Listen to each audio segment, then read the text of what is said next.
Welcome back. You're still tuned in to News and Views with myself, Salalo Makwidira, and this hour of News and Views is proudly sponsored by Africa Muslims Agency. Africa Muslims Agency, a beacon of hope to communities for over 35 years in Africa and beyond. And right after that, we'll be delving into one of South Africa's most controversial political sagas, the Phala Phala farm gate, and its ripple effects on governance, accountability, and the presidency itself.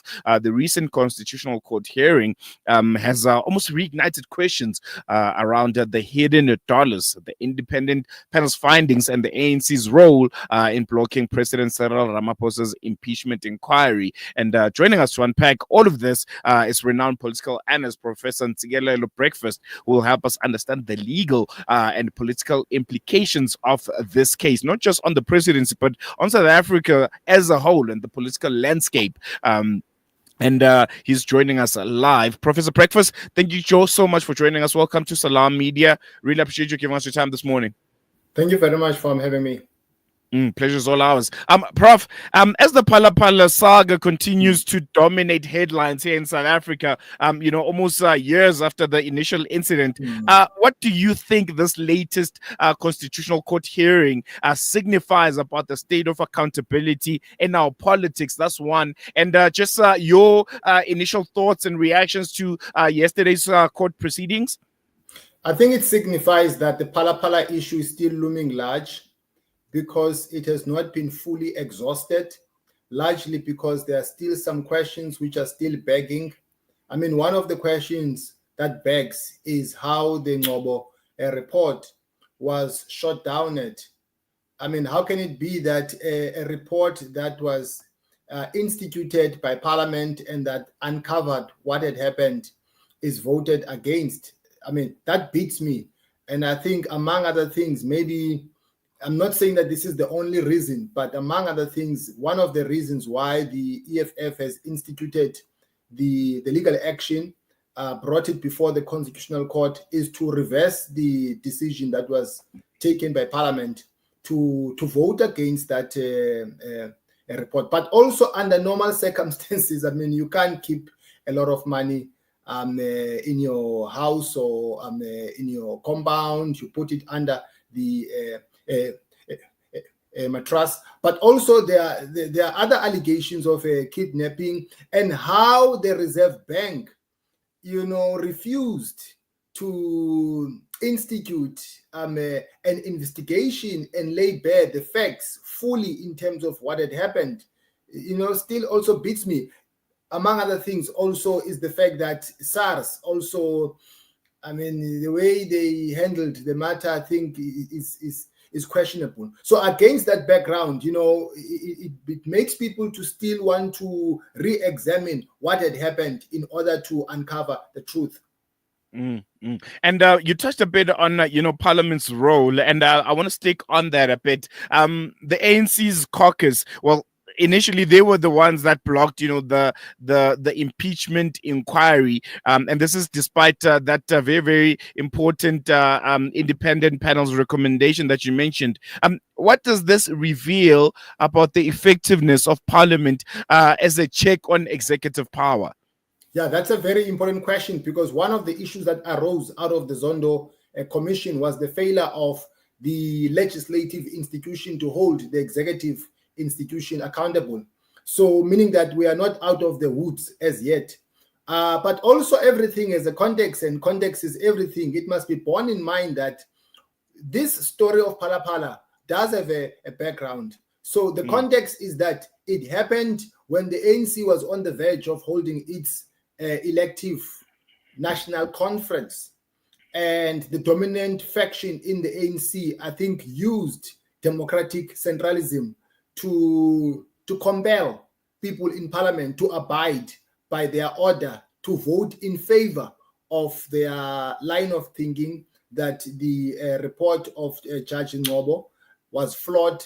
And I mean, some people have broken ranks, about it. People like Dr. Nkosazana Zuma, people like Dr. Mkhize, and other people, that the debate surrounding the Phala Phala issue was not fully exhausted within the party, but the application of democratic centralism meant that people must follow the order uncritically so. And of course, there are people who voted against the order of the ANC. They were threatened to be disciplined, but that did not come to fruition. And I want to stick on that, the political implications of this matter. Some argue that, this Phala Phala case has almost weakened Ramaphosa politically, while others suggest it has exposed systematic flaws within the ANC. You mentioned that, democratic centralization mantra that the party has. What is your take on, the political consequences for both the president and also the ANC itself? How damning is this? I think in some sections of the population, some people feel let down by the president in particular because he rose to power on a ticket of good governance. And these allegations are still hanging. How do you purport to be waging a war on corruption while we are faced with serious allegations of this nature, and how the matter was bulldozed, I think leaves much to be desired. So I would say that it has weakened him, and also it has painted a wrong picture about him, that he might not be the person that he purports to be. Because on the one hand, he claims that, state capture has affected the capabilities of a bureaucracy to get the job done. But on the other hand, he's faced with serious allegations of this magnitude. And, right now, what's interesting is the fact that we have the Constitutional Court's involvement, which now places the judiciary at the center of this political controversy. How important is, the judiciary's role in addressing such unresolved questions and also setting a precedent for future cases? So, as you know, that our democracy is founded on the notion of separation of powers. That you have the legislative institution, you have the judiciary, and you have the legislature. So all these three institutions, including the executive, are supposed to be working independently in order to create a system of checks and balances.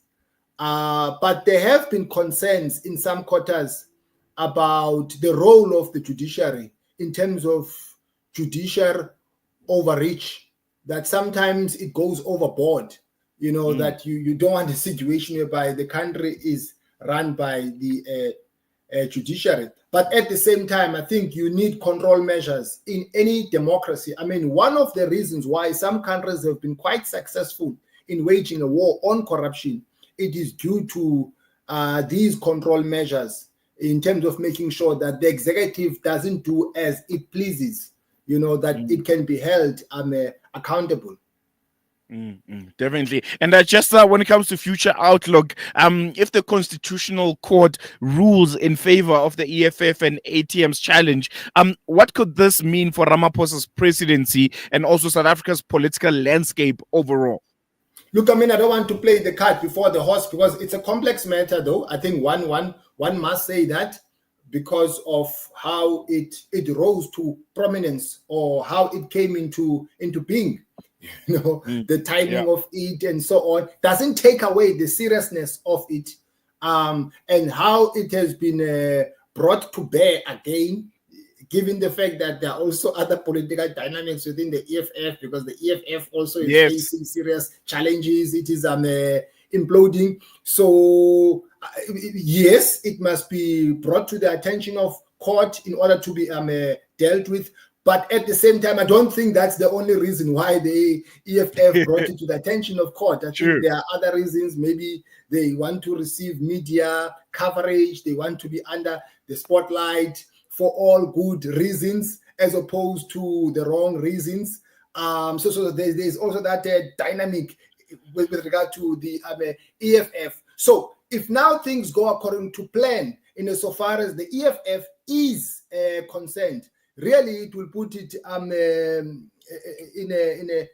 in a good footing, and also maybe make people to begin to have faith in the EFF again, because some people have lost faith in the party given the fact that they have lost their senior leaders who have a national footprint. So that is on the one hand. On the other hand, insofar as the president is concerned, if things backfire on him, it will be a blow. It will be a blow in a big way, because you must also bear in mind that this is the apex court of the land. So there's no way to go after There's this. no coming back from that. Yeah. Precisely. So, yeah. No, I definitely think it's going to be interesting times ahead. But I think you mentioned quite an important point there, the involvement of the economic freedom fighters. Maybe just in closing, we can expand a bit on their motives on this. Is it really, in the good of South Africa and trying to tackle corruption from whatever sphere? Or is it, trying to gain some political brownie points? You've mentioned the fact that things in the EFF have not been that rosy. There's been almost an exodus of some of his top leaders to MK, and they would seem to want to gain some sort of credibility and have, the masses believe in the EFF again as that party that holds people accountability, to paint the picture that they are not imploding. Which one is which? Could both realities exist at the same time? It's not either or. I think we need to appreciate the complexities at play. Though I don't want to walk on the fence. The issue is that I cannot say that they are not doing this in good faith, nor can I say that they're not doing this in bad faith. But the issue is that the matter has not been fully dealt with, and the EFF is bringing it to the fore, which is all well and good. But I'm saying that, among other things, I am fully convinced that also they want to revive their own party, so that people don't look at the EFF in a bad light. You know what I mean? Because if, for instance, they have framed a discourse that they are fighting against corruption. They took a stand against Zuma, and I think they want to continue with that narrative.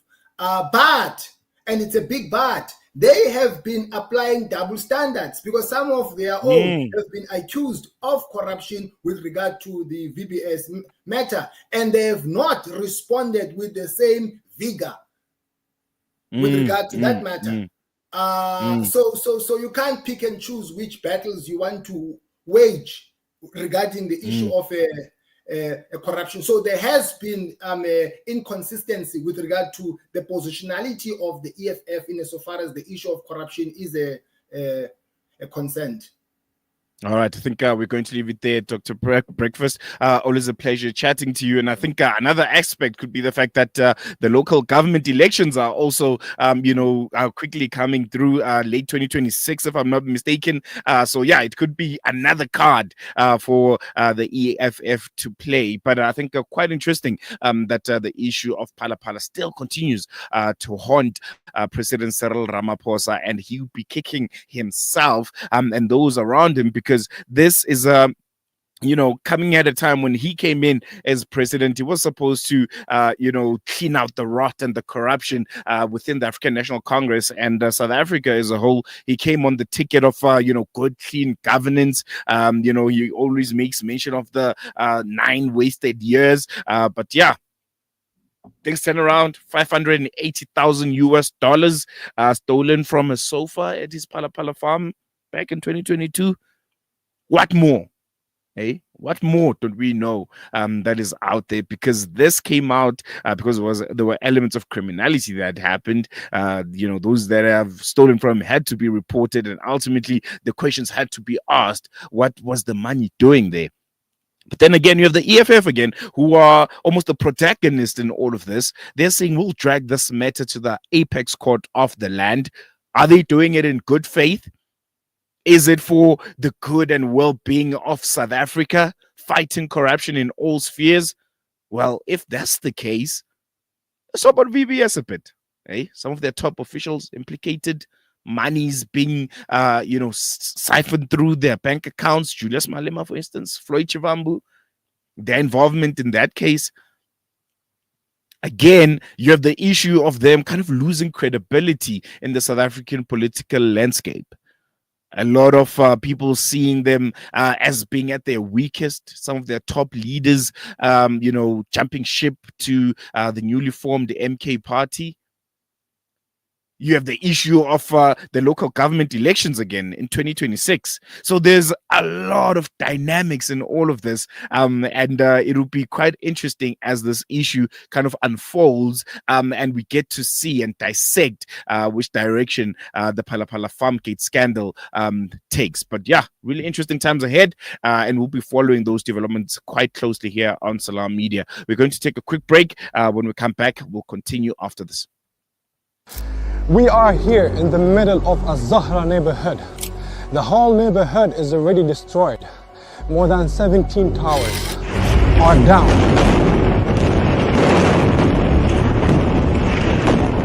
Here, as you can see, the firefighters trying their best to help. The people are still under the rubble. A lot of the people. Join Hamza on his exclusive South African tour as he shares his personal experiences, never before seen footage, and powerful insights on the ongoing genocide in Gaza. This is more than just a talk. It's an invitation to witness Gaza through the lens of Hamza Sha'alan.